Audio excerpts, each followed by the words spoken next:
Greetings and welcome back to Room 303 in our Talks with Walt, as we are calling our readings through the deathbed edition of Walt Whitman's Leaves of Grass. We turn now to one of the very last poems in Drum Taps, a little poem, Turn, O Libertad.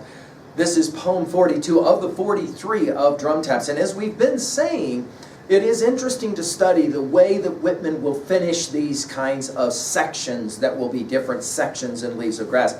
Just to remind, Whitman said early on in Leaves of Grass, in a little poem, To Thee, O Cause, my book and the war are one. And the way we've understood this is what we are calling a sustained theodicy, the march of history, if you will. Hegel was referenced earlier in Leaves of Grass. In other words, Whitman is going to make the argument in this poem, and he's been making it over and over again, that America is defined as America because of its struggle, especially the Great War, the Civil War.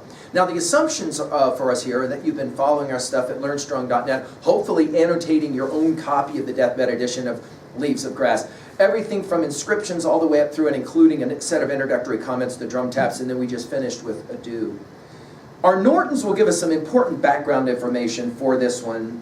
We're told that in the Drum Taps of 1865 and 67, the first line of this poem read, quote, Turn, O Libertad, no more doubting, end quote. Then in 1871-76, it was transferred to the group of marches, Now the War is Over. The first line was revised to its present reading, and the second line added.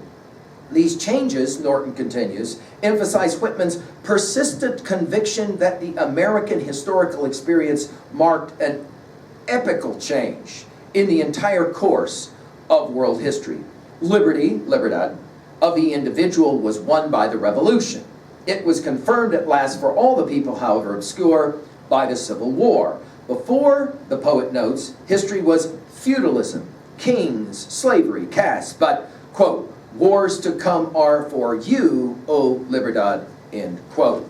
Now, I find this, again, a remarkable poem as we are nearing the very end of Drum Taps.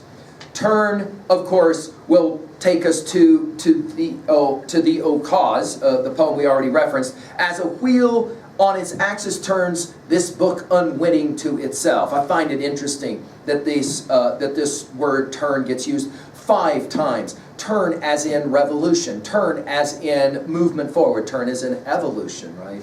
Turn, O Libertad, for the war is over. From it and all henceforth expanding, doubting no more, resolute, sweeping the world.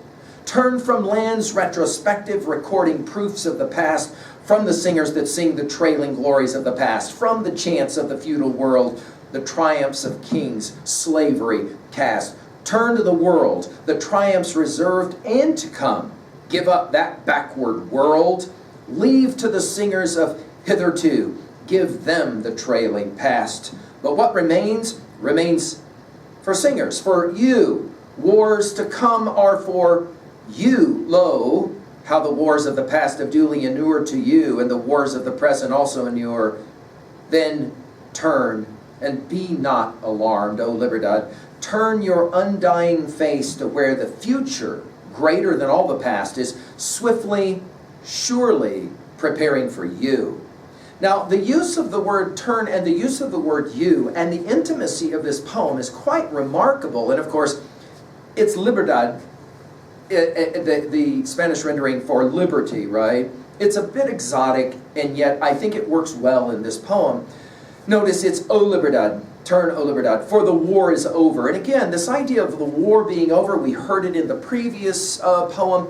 The war is over. And of course, it raises the question, is war ever really over? Or is it just one more instantiation or iteration and we move forward? Notice the war is over. From it, that is to say, the war, and all henceforth expanding, this idea of evolution, doubting no more. Now, of course, this is going to be darkly ironic. Whitman often says the thing that he hopes is true, as opposed to what he knows to be true. Obviously, there are a whole lot of doubts at the conclusion of the war, and yet he says, doubting no more. What he probably means here is no more doubt about liberty. We are willing to sacrifice everything for liberty in America. Notice resolute, this idea of being determined. Again, we're back to the theodicy. Sweeping the world, and we've heard this a number of times in Drum Taps. And I think, as I said before, he learned this from his Jefferson his love of Jefferson, the reading of the Declaration of Independence, let facts be submitted to a candid world, a watching world. Now, everyone is watching us. As a country, we have to perform in certain ways. Sweeping the world. Turn from lands, retrospective, recording, proofs of the past. This is his notion that America is somehow evolving beyond all of the previous great countries of the world. From the singers that sing, obviously he will include himself in that group, the trailing glories of the past. By the way, all of these from is turn from, right? Turn from. From the chants of the feudal world, the triumphs of kings, slavery, caste. In other words, we have moved beyond history. After the Civil War, there will be no more of kings and slavery and caste. Of course, there's a huge debate, obviously, that will ensue right away when he publishes a poem like this. Is that true? Have we actually moved beyond? Again, he's hopeful as a poet, writer. Turn to the world, and we're back to it again. The triumphs reserved and to come. I told you about this first word of the deathbed edition of Leaves of Grass, come. The invitation, obviously, the recognition that there's something really important that's happening. Give up, notice the dash, give up that backward world. No going back. In other words, Whitman is going to make the argument there is no looking backwards, there's only going forwards. Right? And then in a collection of poems called Leaves of Grass, we again have the word leave. I think Whitman loves to play this game. Leave to the singers of hitherto, give them the trailing past. For what but what remains for singers, for you. Notice to include the reader as part of this movement.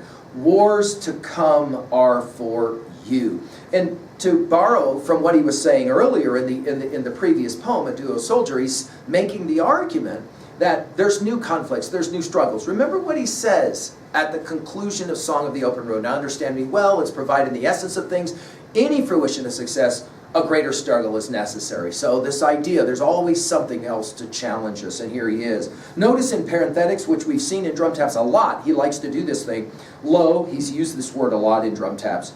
How the wars of the past have duly inured to you, and the wars of the present also inure. In other words, they're necessary. That's his theodicy. They're necessary. Whatever has happened was necessary to bring you to who you are right now. And as we've said, Whitman's theodicy is simply understood as when bad things happen, no longer ask why it's happening to you, but rather why it's happening for you. And the same is no longer ask why it's happening to us, but rather for us. And Whitman's Leaves of Grass is designed, intended as a theodicy to say, let me explain why it happened for us. And here he's making the argument.